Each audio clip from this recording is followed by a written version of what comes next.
Your home for this interview. Okay. It's a very marvelous and lovely home. Thank you. I'm glad to have you. Brother Williams, I'd like to begin just by saying that it is said that truth will set us free. And it's obvious that we have not found truth because we are not a free people. And I have come here in Chicago to ask you to dig down into your wellspring of wisdom and your research. In the past, you've shared an innumerous amount of research with us. I want you to help us as African people find truth that will lead us to an understanding of our ancient history, back to Africa, back to ourselves, back home, that we may be free. And I'd like to begin this interview, sir, asking you, in your opinion, why it is that millions and millions of Africans, even on the continent and throughout the diaspora, cannot seem to marry themselves to their history.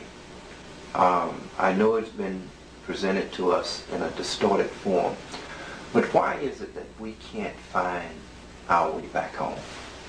Well, Clemson, it has something to do with the people who created the subject matter called history. And those people were the Europeans. They created history during the Renaissance era of Europe, during the age of supposed enlightenment for the Europeans.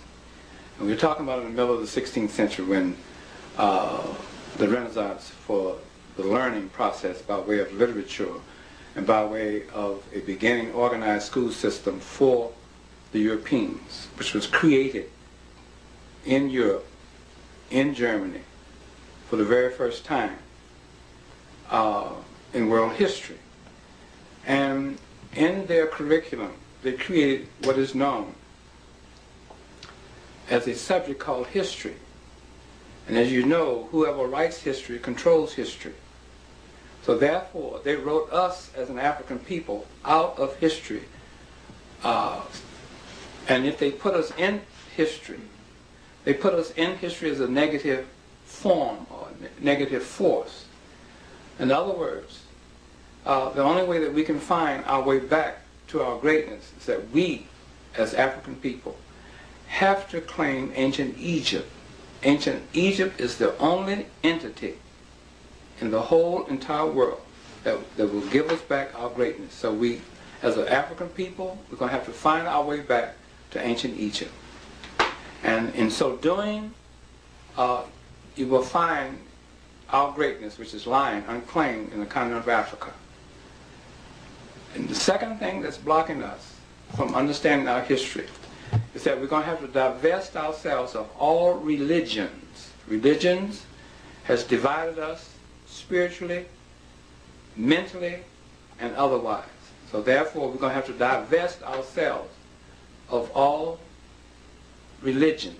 We have to know that there's never been a man that ever walked the earth in human form of any race, creed, or color by the name of Jesus Christ. We have to know that there's never been a man that ever walked the earth in human form by the name of the Prophet Muhammad. We have to know that there's never been men that ever walked the earth in human form by the name of Abraham, Isaac, Jacob, or Moses. That all religions are man-made, pagan, heathen, occult religions based on mythology.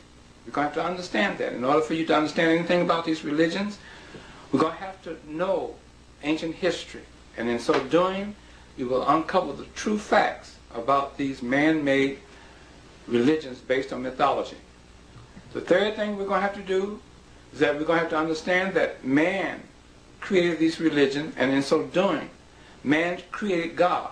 We're going to have to get away from this God concept, which is destroying us as a people, because we don't understand that concept, because they teach you that God is synonymous with the Creator, which is totally untrue. Okay? And one has to remember some true facts about religion. One has to realize that a human being on earth, no matter what race, creed, or color that he or she belonged to, was created by their personal creator who used their mother and father as human instruments to bring them forth into this world in human form, giving them an indwelling spirituality. But your Creator never gave you a religion. It was man who gave you the religion. Your Creator gave you an indwelling spirituality that's still indwelling inside of you at this very moment that I'm talking to you. Your spirituality is connected with the whole entire universe by way of your pineal gland. Every human has a pineal gland. And that pineal gland serves as a conduit between the human being and the whole universe. Okay? And the bottom of your pineal gland is your nostrils. What do you do with your nostrils? You intake air. You breathe to keep that indwelling spirit alive that's inside of you. And once you understand that, this conduit, the pineal gland, which is nothing but brain fibers that's connected in your brain, and your nose, like I said before, is the bottom of that, which intakes air to keep those conduit and your brain cells alive, and thereby keeping you in consciousness with the whole entire universe.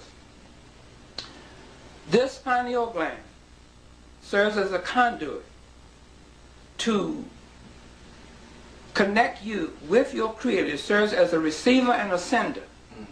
Okay? And once you understand that it's you, the human being, having an indwelling spirituality that's connected to the whole entire universe. This is your spiritual power. This conduit exposes you consciously to the whole entire universe via this conduit that you have inside of you as a human being. And you also have to realize that there's a little voice in every human being on earth. And that little voice that you hear and talk to, and that little voice that gives you directions, gives you hunches and ideas and things of that nature, that's your Creator. This is given to you free by your Creator, who used your mother and father as human instruments to bring you forth into this world. You have to understand that. You have to also understand that your Creator never gave you a religion. Your Creator gave you everything that you would spiritually need to sustain yourself as long as you live. But your Creator never gave you a religion. All these religions is the one that's keeping us down in chain and in bondage to these various religions. Because what happened, these religions clogs your artery between you and your Creator, simply because every religion has laws, rituals, customs, and ceremonies for an individual who embraces a religion to abide by. This keeps you in bondage, in spiritual bondage.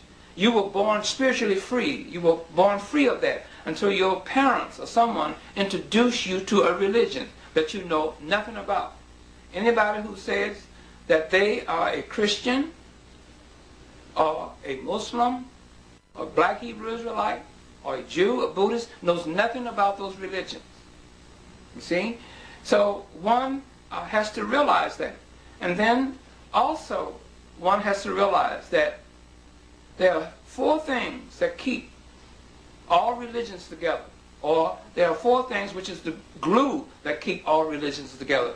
Those four things are one's belief in the religion, one's faith in the religion, and every religion has literature that's attached to that various and forms of religion. In other words, the Christianity has the Holy Bible, Islam has the Quran, Judaism has the Torah and the Talmud.